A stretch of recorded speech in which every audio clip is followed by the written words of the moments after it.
everyone, this is Kandace and Sher with Processing Trauma Out Loud.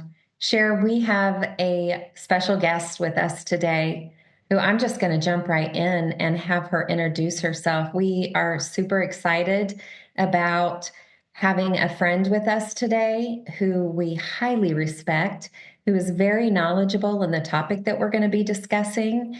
And yeah, we're going to do a few episodes. And so, Laurie Proctor, thank you so much for saying yes to this invitation to just share with our listeners, to share with us, and to share some of your knowledge and experience around the modality of internal family systems.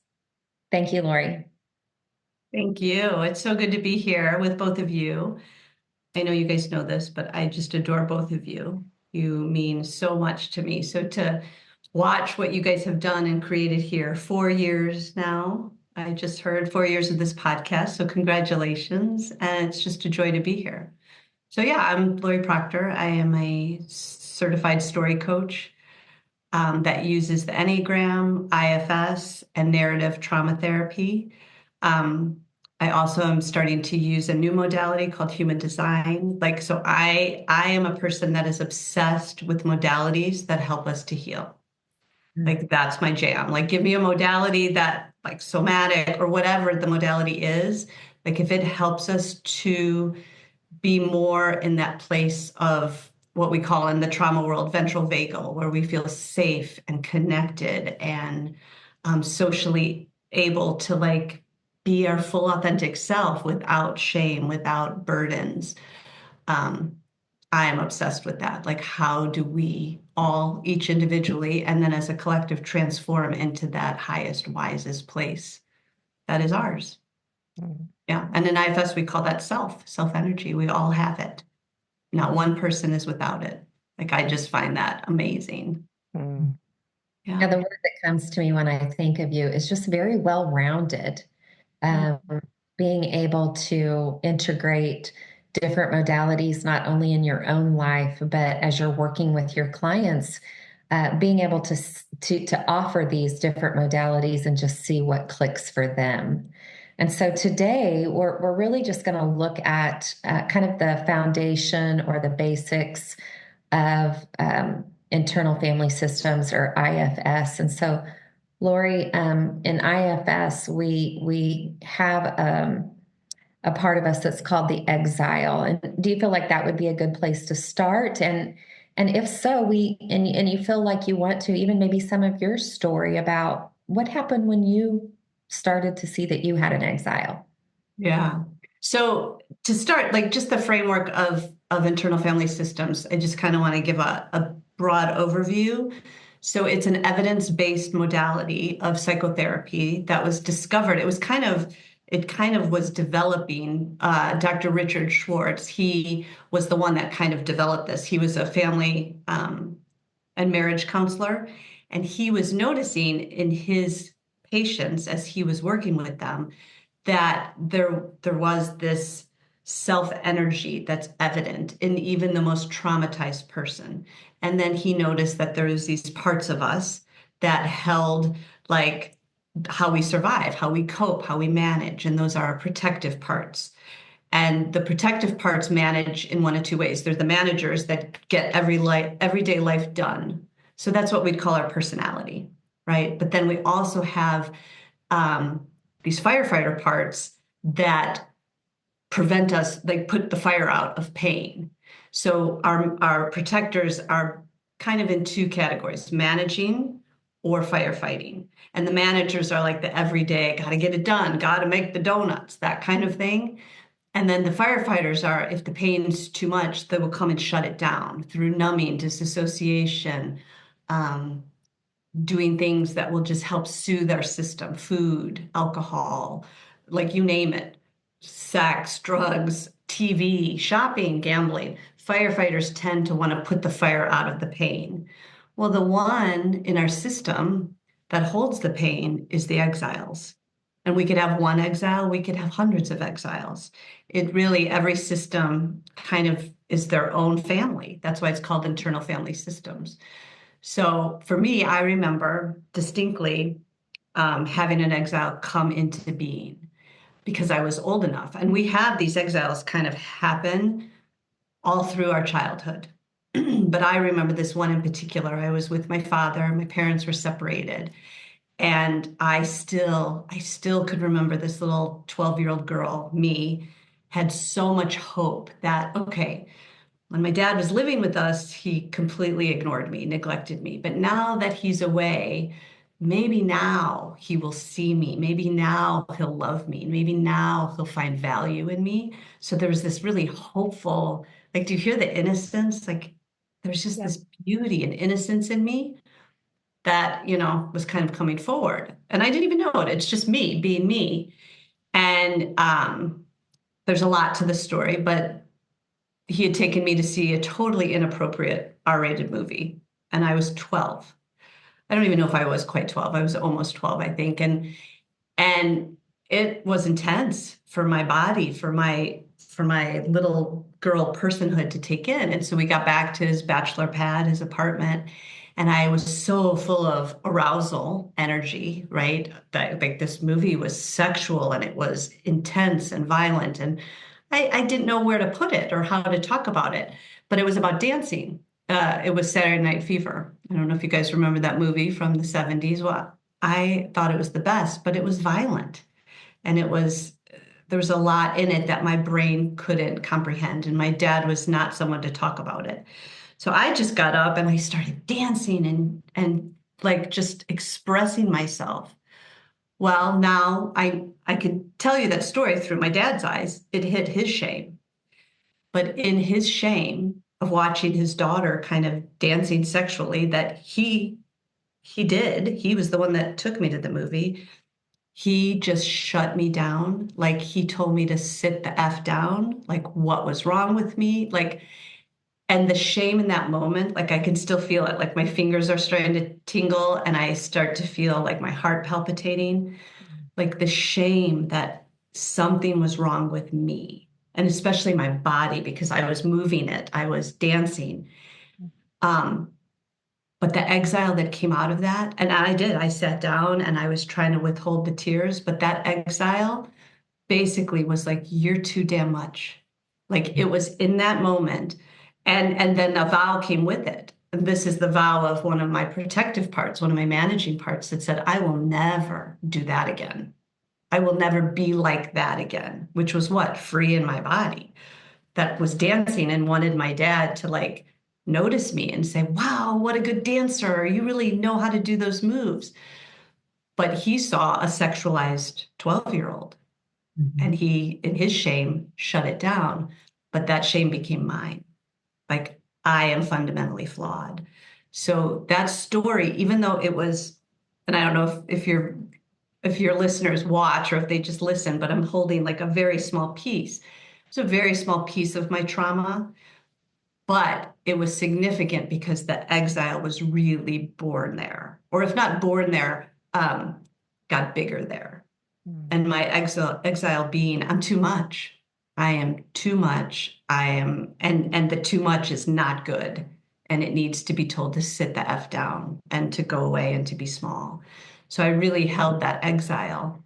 And she's still in me. I mean, she's unburdened now, but there are certain times or situations where, like my husband in recent years, he had a habit of saying, oh, chill out, relax.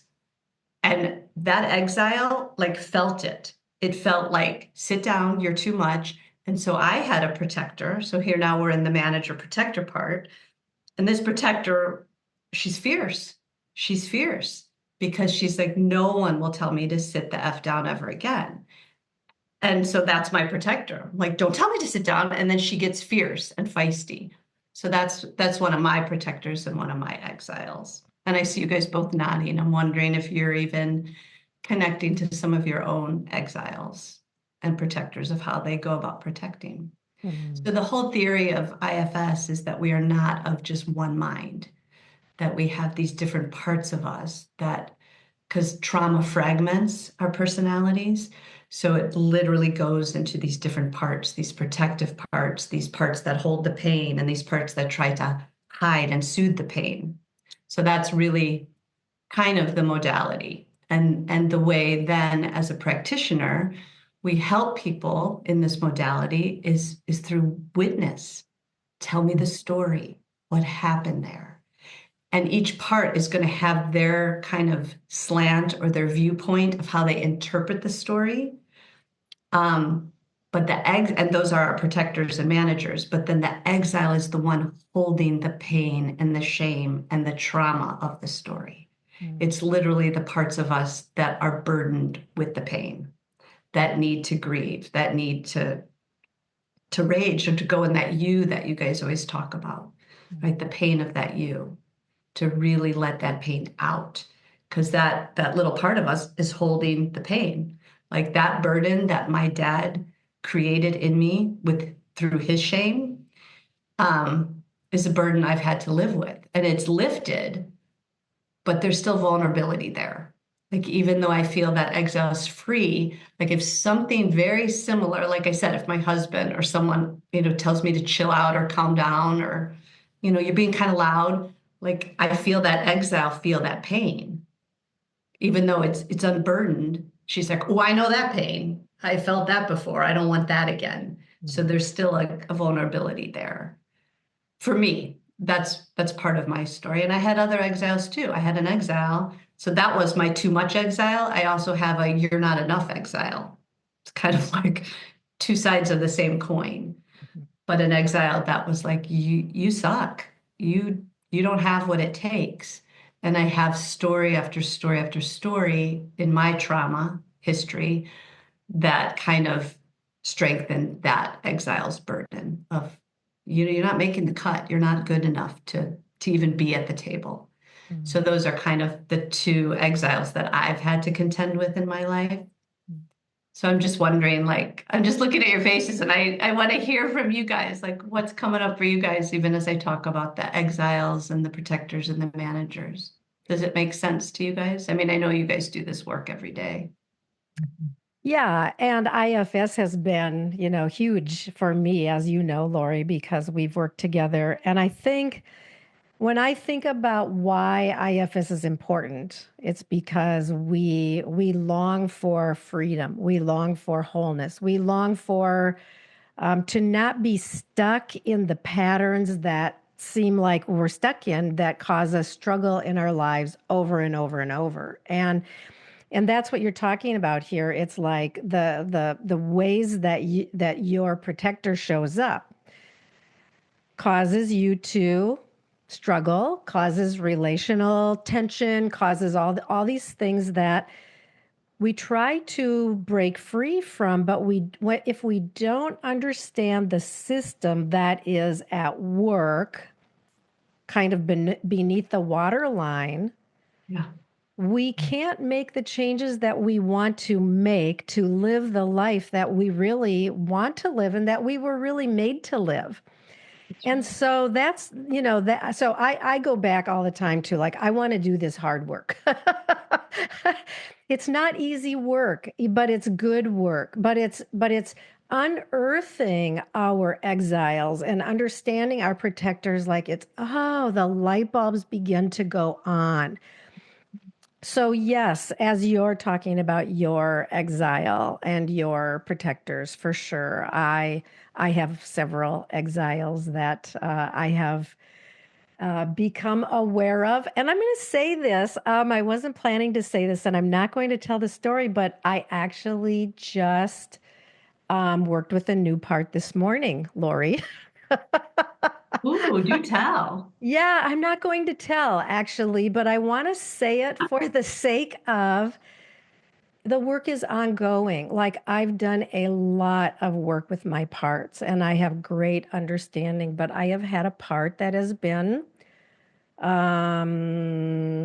holding back. I guess that's all I can say. And now today the trust was there and we had a long conversation, which I will tell you about later, both of you about later. But yeah, so I think I could tell a little bit about one of my exiles. I think I'm going to choose my exiles. Always tell me their name, which is not true for everybody, but for me,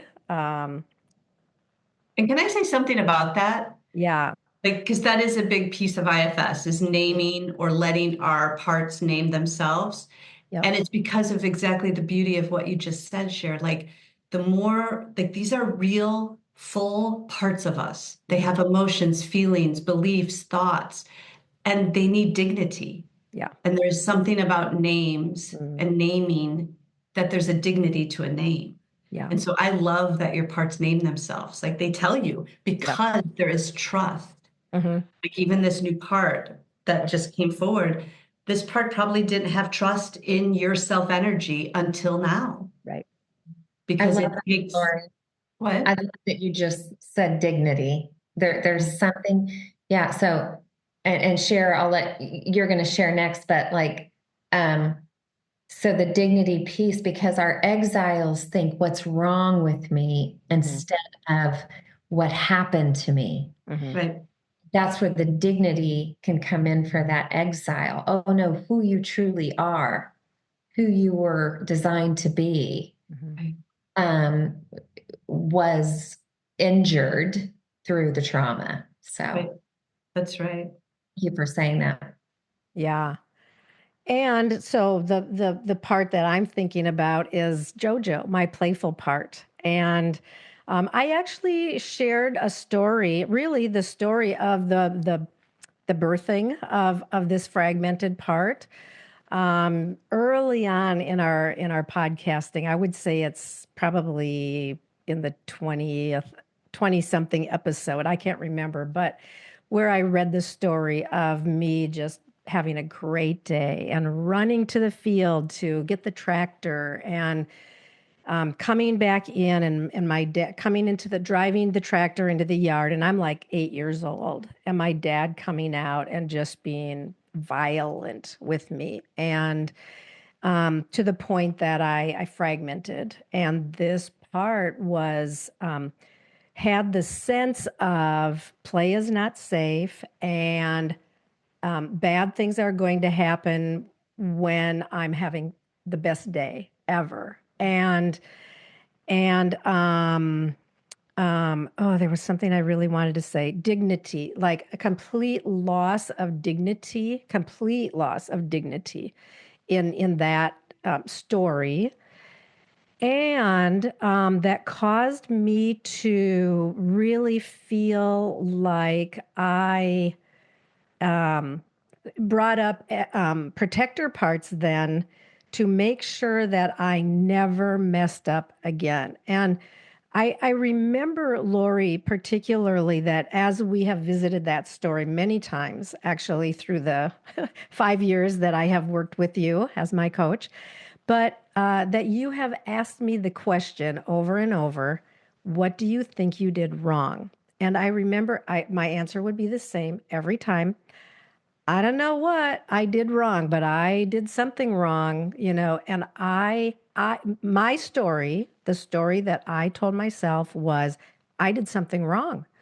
I did something wrong to deserve this violent outburst of my dad. And it really wasn't that long ago, several months ago, that I realized I don't think I did something wrong. I mean, something triggered my dad for sure, but I am at this place now where I know it wasn't me that did something that deserved to be punished, and all the things that was the story that my exile has held. And so yeah, and so then because there was such a loss of dignity and so much fear, and this whole part of myself and my glory that was this alive little girl that loved to play and be, active and fast, and all these things became a place where I felt really vulnerable. And so then I had protectors that stepped in to begin to manage me so that I made sure I was hyper vigilant and always on top of things and always aware of what is happening and reading the room and looking at faces and always prepared for when is the next time that I'm going to mess up so bad that I get punished in that kind of a way again. And my protectors worked so hard my whole life to make sure that that didn't happen again. Yeah, and that's so beautiful, Cher. Even like your knowing and seeing of the truth. And it brings me to this question for that exiled part of you. Like, what was it like for her to finally realize she did not do anything wrong? Yeah. It really takes, and for me it took a lot of repetition, and this is the thing that I would really want our listeners to hear, that when we experience trauma, we only can tell the same story over and over. It's the story that our brain believes. That's the only story that we can tell over and over until we are able to have somebody be with us in the particularities of the story who can begin to offer a different perspective. But even still, for me, I had different perspectives offered, and I could grasp a lot, and I could allow a lot in, but I still held on for so long to that the bottom line was I was responsible. And so when I was able to come to this place of what? I wasn't even responsible for what happened. Like it was, I mean, it has been life changing for me. I mean, absolutely, to where, um, and we're going to talk more about what does it mean to be able to be in self energy. Like that recognition has allowed me to be so much more in my self energy because I'm recognizing, oh, I don't always have to be looking over my shoulder. Oh, the people in my world aren't looking for the ways that I'm going to mess up. Oh, most people in the world don't violently attack you for doing something wrong that you don't even know what you did. So, yeah, it's been literally, yeah, life changing. The integration, and we're going to talk more about that word and that concept, integration, but this part is so beloved by me now, and I can be with her in these places, and her pain is she's not in pain anymore. Like, yeah, so and we're going to be talking more about all those aspects, but yeah. Yeah. Yeah. And I love that you brought that up because when the pain gets unburdened, Yeah. like that's part of the process in IFS, where when we can have the protectors, the managers, like settle and trust our self energy, trust our system, the self energy. And we will talk about what self energy is. And it kind of calms those protective parts. It lets us literally go and rescue that burdened one and have that one unburden. And an unburdening could look, I mean, there's endless ways because it's all about what your system needs to unburden it. I mean, I've had unburdenings in my own where I've cried, where I've literally vomited at one time because the pain coming out was so intense. But then once it was out, it was like this weight had been lifted. Yeah. And then you could bring in new belief systems. Like, what is the new belief? Because the old belief was I was too damn much. Well, the new belief is I am just right. Mm, I am just as I am supposed to be. mm, And like you said, Cher, I was this alive little girl that was embodied and full of arousal. Like truly, like I can just name that even with no shame. yeah. And there was nothing wrong with her. Yeah. She was stunning, you know, just like your little girl that was playing, Yeah. you know, with unabandoned like joy. Like she's beloved. Mm, She's not responsible mm. for the violence that she endured. Yeah. And we love this part of you, Laurie. We love you in your self energy and in your glory and in the ways that you have that aliveness and that energy to not only come after us, but come after so many people who need somebody to have the strength. I've told you so many times. I love your power because I have needed it. And so, yeah. Thank you. And that's another point I do just want to make. When we unburden our parts, our protector, manager, firefighter parts, when this one they've been protecting is unburdened, they get new roles because now they don't have to be in those roles of protecting and managing to keep us away from feeling the pain. Because that's why those parts of us are there, to keep us from feeling the shame, from being exposed in our shame.